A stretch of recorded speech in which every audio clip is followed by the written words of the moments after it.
코로나19 사태 초기엔 마스크나 손소독제 등을 사기 위해 유입된 중장년층 고객이 많았습니다. 지금은 식료품을 구매하려는 5060 세대 고객이 다수입니다. 이커머스 업계관, 계좌 직장 생활과 가사를 병행하느라 식료품 구입은 주로 온라인으로 해왔습니다. 사회적 거리두기 정책이 나온 이후부터는 거의 모든 생필품을 온라인에서 삽니다. 다양한 이커머스 앱을 깔아 특가 상품을 주로 구입합니다. 마이너스 40대 직장인 코로나19가 우리 사회에 던진 언택트화, 부는 생산과 유통, 소비 패턴을 바꾸고 있다. 사회적 거리두기 정책에 앞서 소비자들은 외출과 대면 접촉을 줄였다. 생필품 및 식료품 구매까지 온라인 쇼핑으로 바꾸면서 유통 소비 패턴은 코로나 이전과 이후로 나뉘게 됐다. 통계청에 따르면 코로나19가 지역사회로 확산하기 시작한 2월 전자상거래 월별 거래액은 지난해 동기 대비 24.5% 증가한 11조 9,618억 원이었다. 산업통상자원부 자료를 살펴봐도 온라인 매출액은 전년 대비 34.2% 늘었고 오프라인은 7.5% 줄었다. 이커머스 업계 매출은 상향 곡선을 그려왔다. 이베이 코리아는 2019년 영업이익이 전년 대비 27% 성장한 615억 원, 매출, 수수료 기준, 은 12% 증가한 1조 954억 원을 기록했다.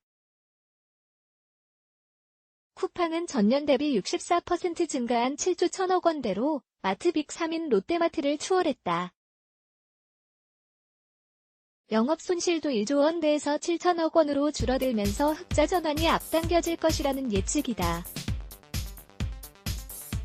11번가는 지난해 흑자 전환에 성공했고 위메프는 거래액 6조 원을 돌파하며 20% 가까운 성장세를 이어갔다. 이런 상향 곡선 기울기는 코로나 사태 이후 더욱 가팔라질 전망이다.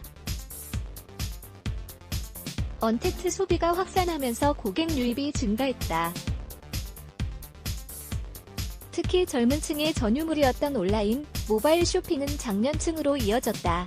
티몬올 1분기 50대 이상 연령층 모바일 쇼핑 추이를 보면 식품, 건강 관련 상품 매출이 123% 증가했다. 식품 카테고리 가운데 50대 이상 소비자가 가장 활발하게 쇼핑한 상품군은 라면 등 간편식품으로 158% 늘었다.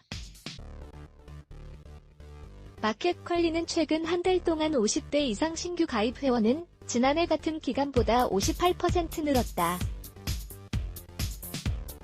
50대 이상 회원 매출은 55% 증가했다. 11번가도 구매 고객 기준으로 보면 50대 회원이 전년 동기 대비 16%, 60대 17%, 70대 10% 늘었다.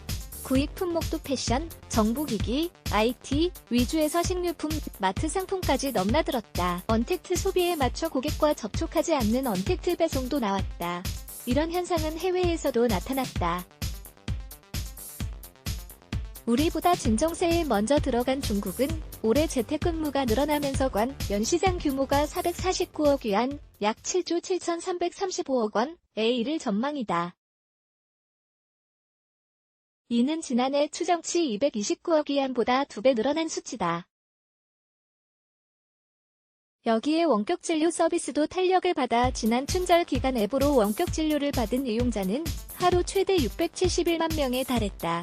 유통업계 관계자는 가격 경쟁력과 제품 다양성, 24시간 이내에 배송되는 물류 혁신으로 편리함뿐만 아니라 심리적 거리도 좁아졌다면서 영역을 뛰어넘은 온라인 쇼핑이 새로운 트렌드로 떠오른 언택트 소비를 가속화하고 있다고 말했다. 업계에서는 이런 언택트 소비가 코로나19 확산에 따른 일시적 현상이라기보다는 장기적 추세로 이어지며 자리 잡을 것으로 보고 있다. 시간과 비용 부담을 낮추고 대면 접촉에 따른 거부감이나 불편함도 덜어주는 등 소비자 효용이 크기 때문이다. 언택트 경제로 대변되는 새로운 패턴은 단순 상품 거래에만 국한되지 않는다. 원격 진료와 처방, 조제 등 의료 분야는 물론 온라인 교육 등 다양한 분야로 급격히 확산될 것이다. 업계 관계자는 전문가들은 코로나 사태 이후에도 전염병 우려가 여전해 언택트 경제가 확대될 수밖에 없다고 예상한다며 인공지능, AI, 증강현실, 사물인터넷, IoT 등 새로운 기술과 맞물리며 새로운 생산, 유통, 소비 분야에서의 변화를 촉진시킬 것이라고 전망했다. 김정희 기자 자키 매트뉴즈.com 매치 블라게즈 Y